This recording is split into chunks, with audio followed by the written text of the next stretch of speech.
লগ কৰা নাই যোৱাকালি আমাৰ হেলথ মিনিষ্টাৰ আৰু ভাৰতীয় জনতা পাৰ্টিৰ প্ৰেসিডেন্ট আমাৰ এনডিএৰ লিডাৰ জেপি নাড্ডা ডাঙৰীয়াক লগ কৰিছো তাত কিছুমান আমাৰ হেলথ ইস্যুস আছে এটো হল আমাৰ অঞ্চলত ক্যান্সাৰ বহুত বাঢ়িছে আৰু সেই ক্যান্সাৰৰ কাৰণে ভাৰত চৰকাৰৰ কিছুমান স্কিমছ আছে তো এই স্কিমছ বিলাকৰ বেনিফিটটো আমি আৰু এই ক্যান্সাৰৰ প্ৰবলেমটো কেনেকৈ আমি ফাইট কৰিব পাৰিম ইয়াৰ কাৰণে অলপ তেখেতৰ কথা পাতিছো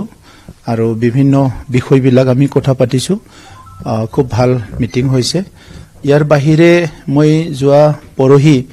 আমাৰ ট্ৰাইবেল এফেয়াৰ্স মিনিষ্টাৰক লগ কৰিছো জুৱেল ওৰাম ডাঙৰীয়াক আৰু বাকি অফিচাৰ সকলৰ লগত আমাৰ যেটো BTR record implementation 25th amendment এইবিলাকৰ কথাবিলাক অলপ পাতি আছো বিশেষকৈ আমাৰ এই সময়ত আমি প্ৰায়োৰিটিটো লৈছো যে 125th এমেন্ডমেন্টটো কাৰ্বি আংলঙৰ টিম এটা হি দিল্লীত আছে আৰু বাকি কাউন্সিল বিলাকৰ এই বিলাক আমি এটাই আলোচনা কৰি আছো যে 125th এমেন্ডমেন্টটো হলে কাউন্সিল বিলাকৰ বহুত বিষয়বিলাক স্ট্ৰিমলাইন হ'ব আৰু স্ট্ৰেংথেন কৰা হ'ব আৰু যিবিলাক বিষয়বিলাক স্ট্ৰিমলাইন নকৰাৰ কাৰণে আগতে কাউন্সিল বিলাকত কিছুমান অসুবিধা হৈ আছিল সেইবিলাক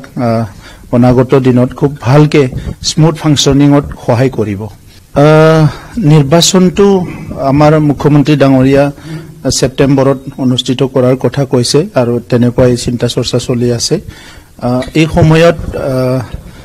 আমাৰ ৰাজনীতিক যিবিলাক এক্টিভিটি এইবিলাক সকলোৰে চলি আছে খাম্ফা বৰগয়াৰী ডাঙৰীয়া ৰিজিগনেশ্যন হোৱাটো মই দেখিবলৈ পাইছো আৰু বিপিএফৰ মুৰব্বী হাগ্ৰামা মহিলাৰী ডাঙৰীয়াৰ বিভিন্ন কথাবিলাক তেখেতৰ বিভিন্ন বিহেভ দেখিবলৈ পাইছো তেখেতৰ যিখিনি চিন্তাধাৰা আছিল নে প্ৰাৰ্থীটো হেভি ওয়েট তেখেত সকলৰ কাৰণে পাব্লিকৰ কাৰণে হেভি ওয়েট নহবও পাৰে তো প্ৰাৰ্থীৰ হেভি ওয়েটৰ প্যাৰামিটাৰটো কি এক্স এমএলএ হলে যে হেভি ওয়েট প্ৰাৰ্থী হ'ব এটো নহয় এক্স ইএম হলে হেভি ওয়েট প্ৰাৰ্থী হ'ব বা এক্স কোনবা পলিটিক্যাল লিডাৰ হলে হেভি ওয়েট প্ৰাৰ্থী হ'ব এটো নহয় তেখেত সকলৰ ইস্যু আৰু এজেন্ডা কি আছে হিটোৰ হে ওপৰত পাব্লিকে কি বিচাৰিছে আৰু তেখেত সকলৰ পাৰ্টিয়ে কি কৰিব বিচাৰিছে তাৰে অথেন্টিকেশন নাই অথেন্টিক কথাবিলাক কোন নহয় কোন ডাটাবেস নহয় কোন এটা প্লান পলিসি ফিউচাৰক লৈ নহয় আজি যদি আপোনাৰ লগত মই ওপেনলি ক'ব লাগে হাগ্ৰামা মহিলাৰী ডাঙৰীয়াক আপোনালোকে ইয়াত পালে খুদিব যে 10টা প্ৰশ্ন খুদিব যি বিভিন্ন সেক্টৰক লৈ এগ্ৰিকালচাৰ সেক্টৰৰ এডুকেশন সেক্টৰত আপুনি সোশিয়াল ষ্টেবিলিটিৰ সেক্টৰত চাইল্ডৰ ক্ষেত্ৰত ওমেনৰ ক্ষেত্ৰত ইউথৰ ক্ষেত্ৰত